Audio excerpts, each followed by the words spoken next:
apresiasi kepada pemimpin majlis, sang hakim yang sentiasa cakna dengan keadilan dan konstitusi.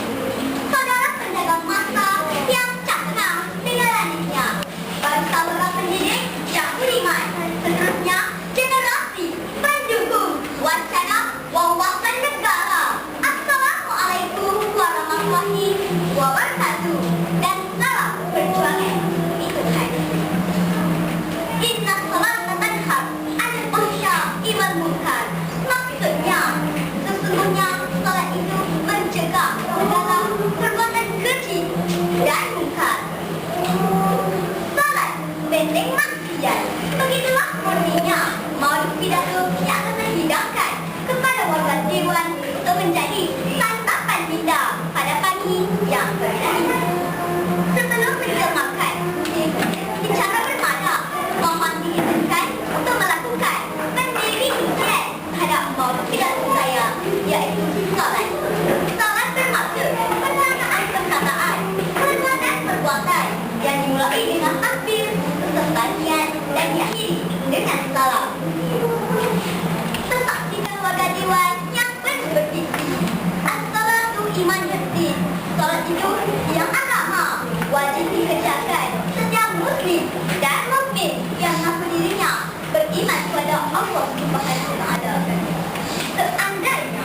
Seandainya seseorang itu meninggalkan salatnya dengan sengaja, berarti mereka bukan sahaja menderhaka kepada Allah, bahkan ia merupakan satu dosa yang besar dan akan mendapat kemurkaan daripada Allah Subhanahu wa taala. Salat dilaksanakan sempurna, penuh khusyuk dan tawaduk, dapat membentuk keimanan dan ketakwaan kepada Allah Subhanahu wa taala.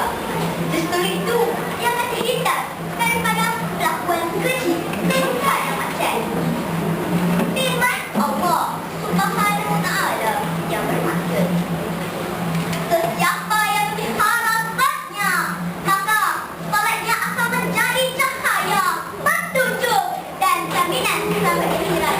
Manakala sesiapa yang tidak memelihara salatnya, maka tiada cahaya, petunjuk dan jaminan sampai pada masyarakat. Bahkan mereka ini akan ditempatkan bersama-sama Fir'aun, Qarun dan Haman serta Ubaidah Khalaf.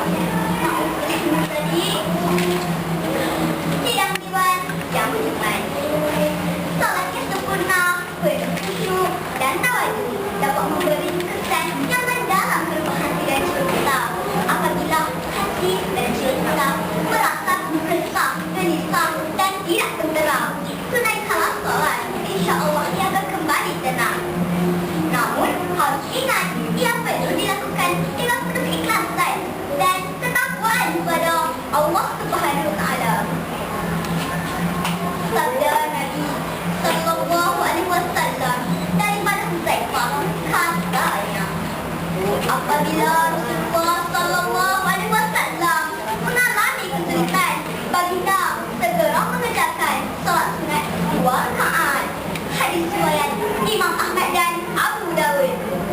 Sabda Nabi lagi, melalui salat yang sempurna, Allah akan mengampunkan dosa. Hadis riwayat Bukhari dan Muslim. Sidang Dewan yang tak terpuji, bukan semua salat yang dikerjakan dapat menghindarkan diri daripada melakukan perbuatan munkar dan maksiat.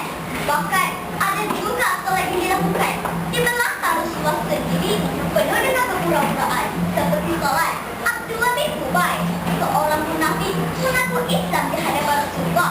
Dalam masa yang sama, beliau adalah orang yang paling kuat menentang Rasulullah sallallahu alaihi wasallam.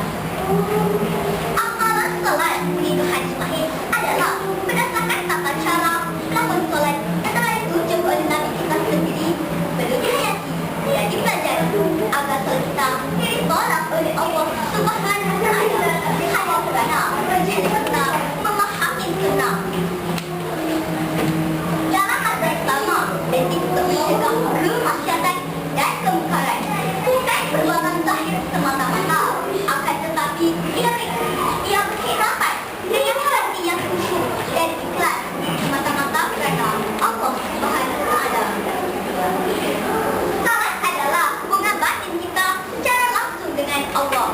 Jika ada